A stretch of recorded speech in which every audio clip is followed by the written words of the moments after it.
na peuple info lingala mbote na bino nyonso tofongoli yango na ngamba présidence pona kotasa bino ndenge chef de l'état Félix Antoine Tshisekedi Tshilombo a président qui mercredi 22 octobre réunion ya conjoncture économique na suite ya appréciation progressive ya franc congolais liboso ya ba devise étrangère héritier mapinde mapesi mi ba détail.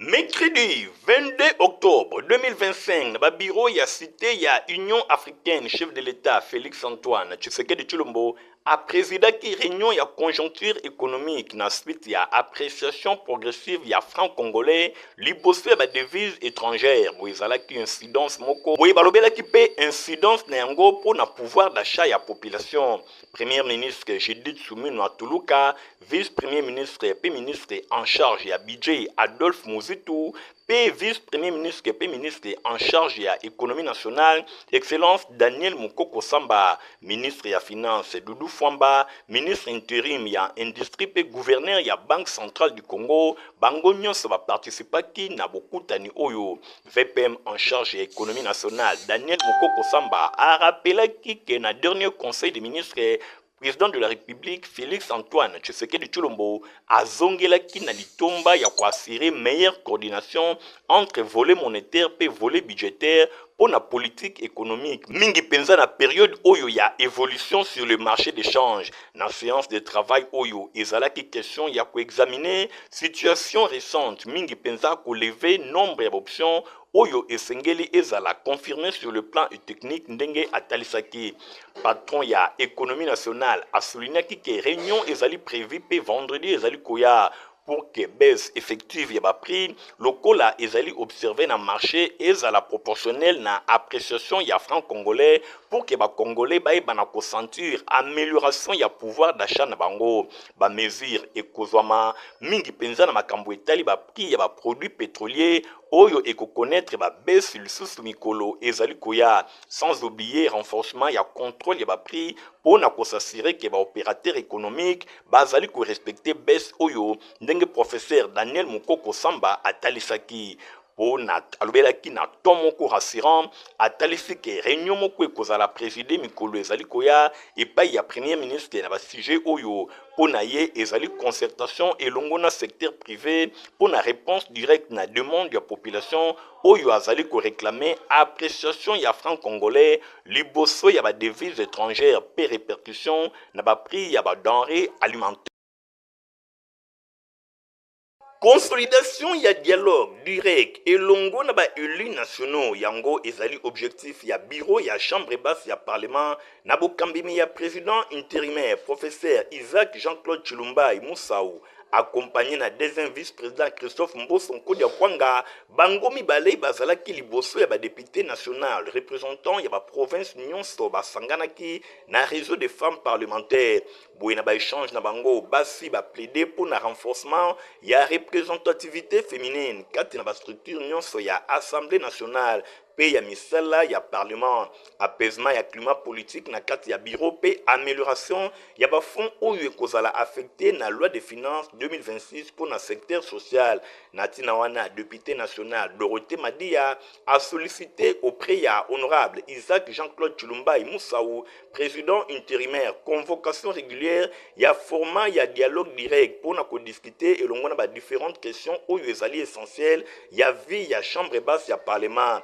Ngambo na ye député national Doli Tshilombo akumisi initiative oyo po na ko renforcer cohésion na kati ya assemblée nationale pe communication na fond po na koluka ko éviter ba malentendu kati na période ya agitation oyo makambo etali to ya représentativité ya 12% na kati ya chambre basse ya parlement réseau ya ba femmes parlementaires basengi lisungi ya bureau pe bango bazali koluka prise en compte ya point de vue na bango po na aboutissement paisible ya calendrier ba travaux ya septembre oyo kozala marqué na examen ya loi de finances pe élection na ba poste oyo ezali vacant na kati ya bureau bo simba pe boye ba série ya ba concertation oyo na ba différents groupes ya ba réseau ezali lancé epai ya numéro 1 ya chambre basse ya parlement na sima ya ouverture ya session budgétaire pour na ko renforcer des crispations politiques pe koluka ndenge nini ko fédérer ba esprit pour na accélération ya ba travaux na ndenge calendrier ezalaki adopté.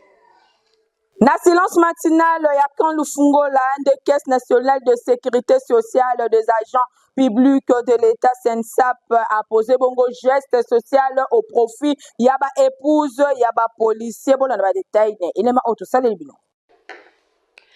Caisse nationale de sécurité sociale des agents publics de l'État SENSAP Namokuse a posé geste moko ya makasi au profit ya basi ya ba policier oyo ezali inscrit na vision ya chef de l'État Félix Antoine Tshisekedi Tshilombo oyo alingi kosala dignité ya ba agent public ya l'État ezala moboko ya état de droit ndenge etalisami réforme sociale oyo ezali initié au sommet de l'État pe ememami na rigueur et pas à vice-premier ministre, ministre et à fonction publique, modernisation de l'administration et innovation du service public, son excellence Jean-Pierre Liaou Eboa.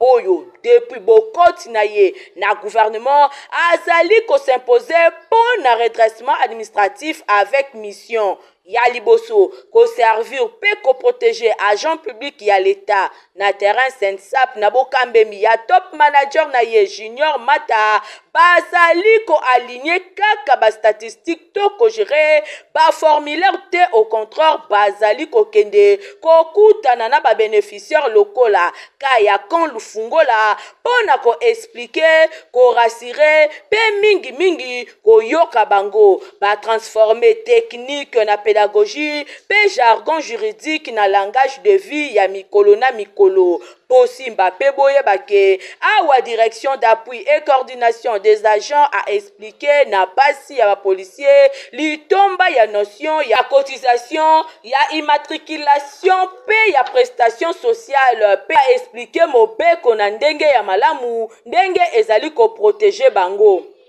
ba discussion ezosalema entre la police, gouvernement dans cette SAP pour réfléchir na mécanisme oyo tokozwa badwana ya kala pour éviter kozala na traitement à double vitesse po bino bao okoti deja na kati bokozwa traitement ya bien ni bao ya kala wana traitement ekozala balonga te koti lelo traitement etikala kozala balonga te sikoyo me bato wana baza bawande te baza bakongole neti ngai na bino yango badiscussion ezosalema lokola bino bosikokoti il faut que gouvernement azwa disposition ya kofundela bango mpe bakota ndenge kaka bozali komona basi ya ba policier bazalaki attentive bazalaki koseka bazalaki kozwa ba note pe kotuna mituna nyonso etalisami ke réforme oyo initié epa ya numéro 1 ya justice sociale son excellence Félix Antoine Tshisekedi Tshilombo ezui vraiment souffle na yango pe etrouver peuple na yango SENSAP tous solidaires tous bénéficiaires. Honorable Maotwene Eli ya commune ya Selembao akitaki na quartier Ngafani kuna la commune ya Selembao epai wapi population a remercier ye na misala kitoko ya kirajo ya bakanivo oyo ya salisaki na ba quartier ebele ya Selembao. Christian Kengebele. Honorable Maotwene, député provincial Eli ya commune ya Selembao azali kokangamisu te pona bien-être ya population ya Selembao mikolo eleki ainiseki ba travaux ya ba curage ya ba caniveau pe lisusu pona rivière Kalamu epai wapi ba différents quartiers ya commune ya Selembao bazalaka déranger na makambo etali ba inondation tangu ba mvula enokaka bokasi ya honorable Maotwene papa Selembao de les responsables abetaki ba porte ya ndenge na ndenge na hôtel de ville pe na ba responsable misusu ya ville ya Kinshasa boye curage ya rivière Kalamu esalemaki kitoko na ba différents quartiers bosimba pe boye bake bana ya quartier Ngafani na commune ya Selembao balobaki bakoki kozala ingrate misala oyo esalemi esengeli ba remercier honorable Maotwene pambate yende azalaki initiateur na yango ndenge kaka balepre oyo Jésus-Christ abikisaka na Bible kasi oyo bazongaka bazalaka mingi te bana ya quartier Ngafani bayambaki honorable Maotwene pona ko remercier na misala oyo esalemaki. Bana ya Ngafani bapesi mokakosa balobi honorable Maotwene kende se liboso lobaka kaka pona bana komini ya Selembao kokanga monoko te biso pe tokozala kaka nsima na yo. Honorable Maotwene lui le responsable papa Selembao ye pe azwaki maloba pona kotalisa bango ba démarche nyonso oyo ye asalaki. Azangaki pete ko remercier autorité morale ya parti na ye ACP honorable sénateur Jean-Tiningo Bilambaka oyo pe azali ko faciliter misala na ye. A remerciaki gouverneur ya ville ya Kinshasa Daniel Bomba OVD pe société Malta Forest elongo na ba responsable nyonso oyo ba facilitaki etage enfin que curage ya rivière Kalamu eye bana kosalema. Population azwaki pe maloba pona kotuna ye mituna ya ndenge na ndenge. Honorable Maotwene apesaki bango explication atalisaki bango eloko nini ye azali kokana ba projet nyonso oyo ye azana yango pona komini ya Selembao afin que population aye bana ko vivre vraiment na ndenge ya malamu. Moment oyo ezalaki moment moko ya esengo ba échange ezalaki vraiment riche entre honorable Maotwene papa Selembao elongo na population bavandi na quartier Ngafani oyo bakokaki te kokanga monoko sans que ba remercier honorable Maotwene na misala kitoko pe ya malamu na ba projet kitoko pe ya malonga oyo azana yango pona population ya Selembao.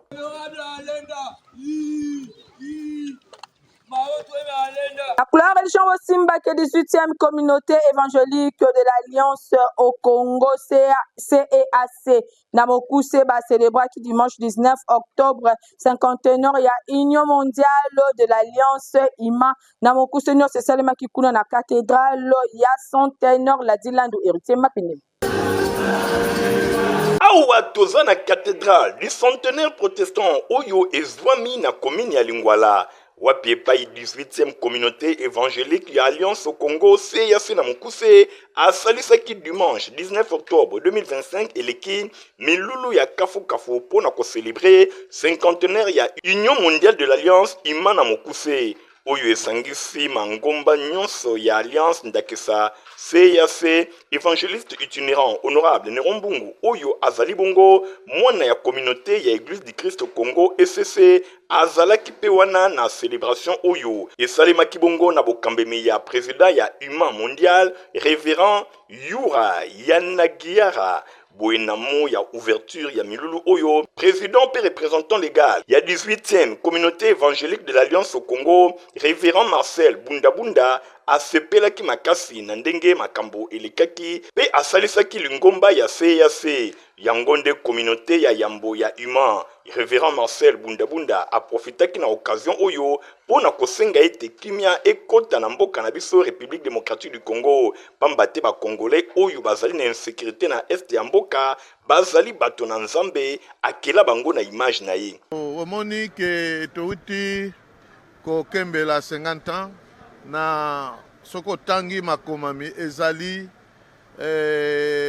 temps ya jubilé libération do bayo baza ya kokanga sengeli bazala bosomi yango wana tosengaki ete batika kobombama na nsima ya population bo basala massacre na bapopulation ya RDC pamba te bastoyen ya RDC bakelami aussi na image ya nzambe bazali na badroit pe bazali tosengeli korespecte bango baye oyo batia maboko po bayokisa bana Congo pasi babenda maboko na bango pamba te nzambe basakanaka ye te pe peuple na ye basakanaka yango pe te.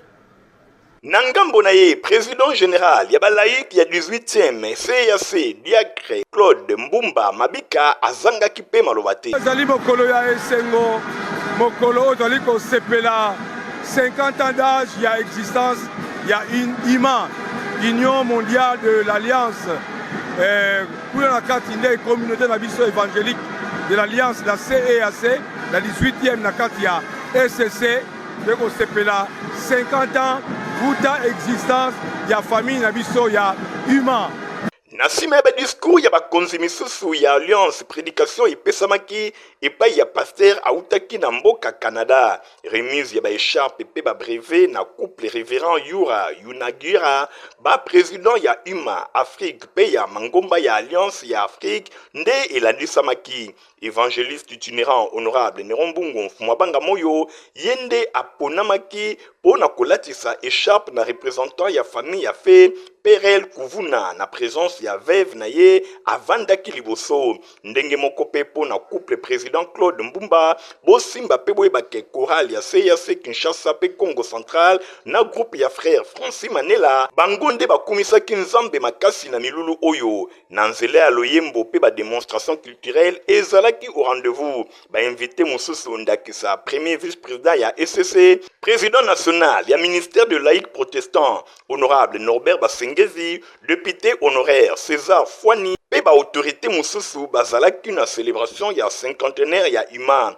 Ezalaki pe marqué na gâteau d'anniversaire oyo ebongisamaki na occasion oyo epai ya couple révérend Yura yangonde efongola kinzela pona kobanda ko se servir en tout cas fête oyo elekaki. Quel type de leadership pour la restauration du Congo de ezali bongo thème oyo ekozala exploité samedi 25 octobre 2025 na 9h30 kuna na église sans presser oyo ezwami na avenue Bonga numéro 23 na quartier Matonge na sima ya maison communale ya Kalam.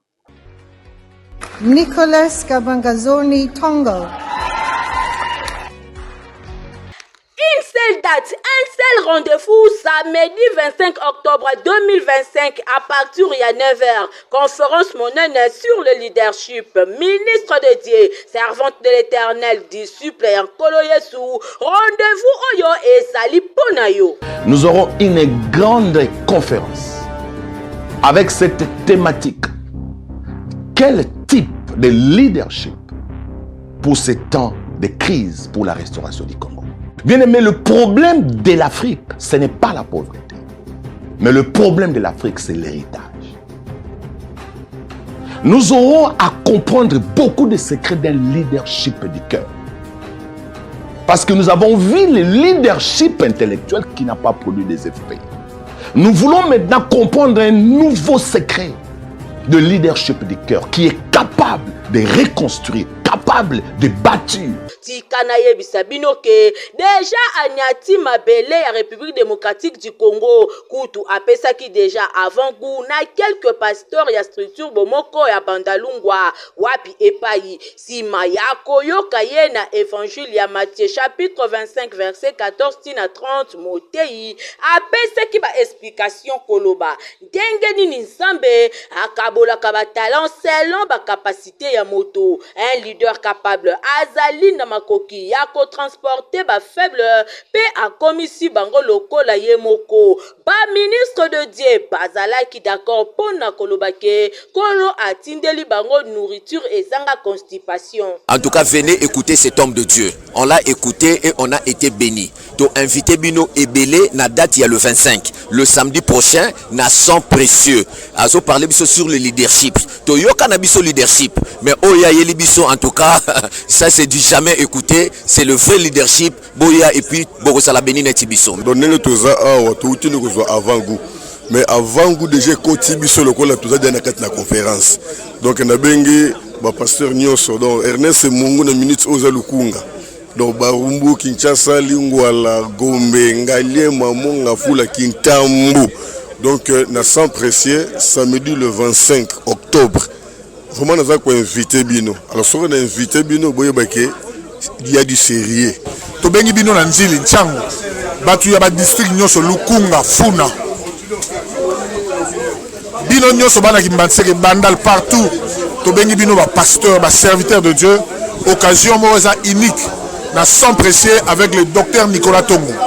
Nous vous invitons à venir à partir de 9h jusqu'à midi. Vous ne serez pas déçus.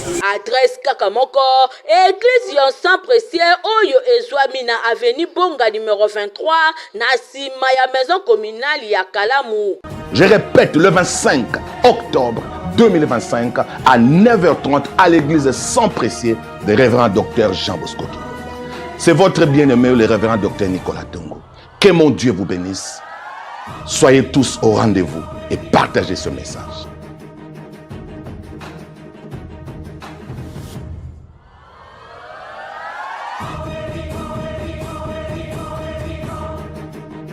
La femme témoin ya résurrection ya église sans presser na bokambemi ya pasteur Jean Bosco Kindomba baza kolengela convention monnaie du 27 au 31 octobre na siège ya église na bango.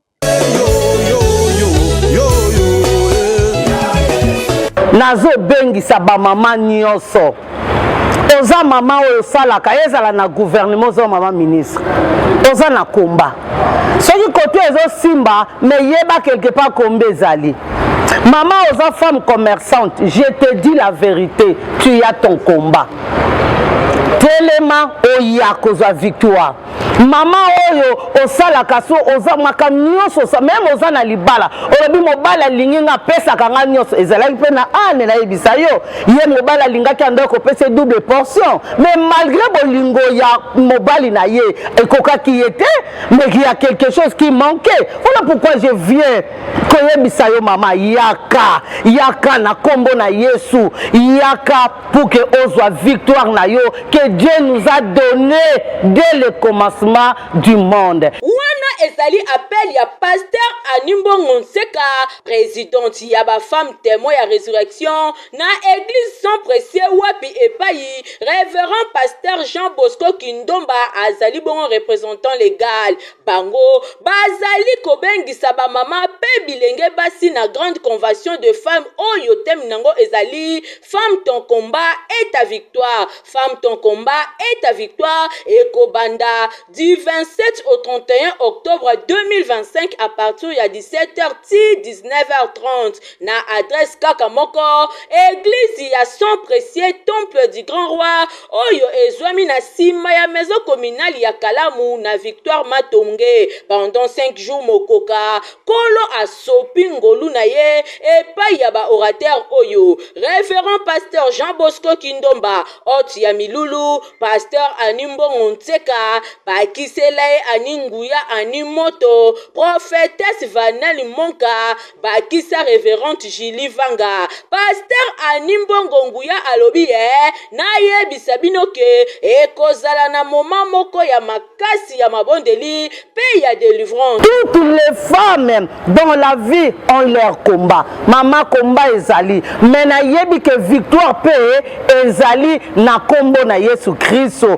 Tu es combattu na ba myome na ba kisse na ba maladie belé mais laisse-moi te dire tikanga na yebisa yo maman victoire est assurée et certain yango nazo benga ba maman nyonso oza na posa victoire kokende na nganga te kokende ba sokola yo te kokende ke yaka na kombo na Yesu nzela la mwasi nzamba pesi biso na nzela ya mwasi akoniata serpent et bongo bozwa ba chantre de l'Éternel.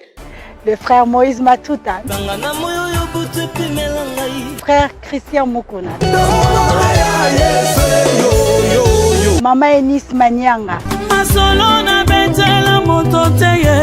Yaboye Jaja Nazanga et bongo yo kozanga teo soyez le bien koya. Na soir bosengeli koyeba ke ba match ya attente urbaine ya football Malebo ezoko koba kitoko pona compte ya 4e journée na 2e division FC Fibo alonga kibongo équipe ya FF Academy na 3-2 kuna na terrain Bondo na commune ya Ngiringiri. Ba match ya entente urbaine ya football kin Malebo ezali kobeta makitoko boyina ba terrain ibele ba rencontre ya ndenge na ndenge ezali kobetama ba derby pe ezali bongo kondongwana na ndenge moko ya malamu bosimba pe boyeba ke terrain Bondo na commune ya Ngiringiri nde eyambaki ba match ya 2e division pona compte ya entente urbaine ya football Malebo ezalaki bongo pona 2e division équipe ya FC Fibo andongwana kina équipe ya FF Academy match ezalaki vraiment très équilibré public ba utaki biseka na biseka ba yaki kotala derby oyo entre bana Ngiringiri et longona bana ya Yolo nyonso elikaki vraiment kitoko na première mi-temps équipe ya FF Academy amenaki na 2-1 renversement to remontada et salimaki na 2e mi-temps et pa wapi FC Fibo atiaki coup sur coup débit pe match esikaki na 3-2 en faveur ya FC Fibo na esengo ya bafanatique na ye bautaki bisika na bisika pona kosepela victoire na bango. Bosimba pe boyebake oyo ezali 4e victoire d'affilée ya FC Fibo oyo a commis désormais na 12 points sur 12. FC Fibo azali kolala te, azali kokanga maboko te, azali koécraser badversaire nyonso oyo azali kokuta na nzela na ye. Nyonso wana ezali kotalisa ba ambition ya FC Fibo pona compte ya 2e division ya entente urbaine ya football Malebo. Epai wapi FC Fibo azali ko gérer alobi azali ko beta titre pour amata na première division. Na suka ya rencontre ba entraîneur ya l'équipe nyonso mibale bazanga kite ko pesa ba impression na bango na micro ya Info Lingala. On va dire déjà que match contre Académie c'est facile mais on va dire c'est impossible de gagner. De mener 1-0 ba égaliser ba match biso 1. Le seul effort la deuxième temps de égaliser puis de chebi à victoire la dernière minute. Les erreurs effort et travail. Ni tété à outro comme boité. Yaki c'est ça OK. On a bien risqué de nous ça. Nous sommes sur téléma, sondiane titre les mais to perdre no pelo. Vraiment na course championnat na moment. To perdre l'autre to remonter à moral va jouer. Oyo ezali kotalisa beauté ya football na République démocratique du Congo en général pe na ville ya Kinshasa en particulier epai wapi ba jeune talentueux bazali kolakisa vraiment talent na bango soki ba moyen emonani pe encadrement et komi lisusu ya malonga ville ya Kinshasa aza na ba talent ya ndenge na ndenge ndakisa ba match ya entente urbaine ya football Malebo oyo ezali ko drainer public na ndenge ya kosakana te. Félicitations FC Fibo na victoire. Motiva pesa potopoto kitoko ata oza mokolo kokipe komela yango. Protivap encore et toujours. Oyo mama bituna tuna aye bakate tirero apesa mwana ye bire. Ebe na santé kitoko boyo. Olesaka ye nini? Aliaka Protivap. Soka ba mama nyonso batimbe ya Protivap potopoto kitoko pona ba bébé pro. Mama ye, soma ye. Mwana na ngai depuis abanda kolia akoli boy. Aliaka kaka Protivap. Protivap. Protéine, vitamine, énergie. Azama yele na classe abela kate alimbaka te. Ba maman, félicitations na bokoneri bana. Protivap, facile à digérer et nourrissant. Ezana, protéines, vitamines et énergie. Hey, bébé na yo kitoko ninyo esaka. Ba ba ingakango, santé kitoko nzoto makasi. Matemi disa, mama tetsa mwana. Sukana mbimbi, oye sukana mbimbi. Protivap, pour bébé. Toza la communication écologique awa bolanda, lecture nango. Adonai, le Dieu créateur. Ba famille Vutu, Likunda, Pekiange Benye, bazana mawa makasi ya koyebisa na bandeko. Baninga pe bayebani na bango liwa ya sœur, maman, grand-mère, pe belle-mère na bango Charlotte Mvutu oyo akufaki mokolo ya lundi 13 octobre 2025 na 21h na hôpital général de Kinshasa ex Mama Yemo. Programme ya matanga ezali vendredi 24 octobre 2025 veille mortuaire ekosalema na salle Alain Carré oyo ezwami na rond-point Yolo Médical kokende kapela na croisement ya ba avenue Fayala pe Université. Samedi 25 octobre 2025 na ngonga ya 9h toto ya mowei ekolima na morgue ya hôpital ya Mama Yemo bakoya ko exposer yango na salle Alain Carré de na ngonga ya 12h bokundani ekosalema na nécropole 2 na ngonga ya 16h bain de consolation na salle Alain Carré. Tika communiqué oyo ekomela bato nyonso bayebaki bongo Mama Charlotte Mvutu. Président ya communauté Tekeumbu honorable David Matadi Kibala azali koyebisa na bandeko baninga pe bayebani nyonso liwa ya mbalakata ya moko ya balieutenant na ye notable Binza Golo Frédéric boye oyo akufaki mikolo eleki veille mortuaire ekozala organisé na lopango na ye oyo ezwami na avenue Manswa Sisa numéro 33/34 na quartier Pumbu na commune ya Mongafula boye programme ezali boye Mokolo ya samedi 25 octobre 2025 veillée mortuaire Ikosalema. Dimanche 26 octobre 2025 na ngonga ya 8h, levé ya corps na morgue ya hôpital Monkole. À partir de 9h45 déjà, exposition ya nzoto Ikosalema na Mbanzaba Kulu dépôt ya ba gerbe de fleurs. Na ngonga ya 11h nde enterrement Ikosalema na Mbanzaba Kulu oyo ezwami na avenue Manswa Sisa numéro 33/34 na quartier Pumbu na commune ya Mongafula. Communiqué oyo ezali signé et ya honorable David Matadi Kibala, président ya communauté Teke Umbu. Bososoli ki info linga la journal ya pepe pona pepe ya lele komi na suka. Merci mingi na gaspo ba wazaki na édition na sima caméra tozala ki bongo na Igon Tingi montage et sima maki na Francis Kanza loko kapé Christian Kengebe ni journal ya pepe pona pepe zaka supervisé et pas ya héritier mapine bande ko boti kala malam. Au revoir.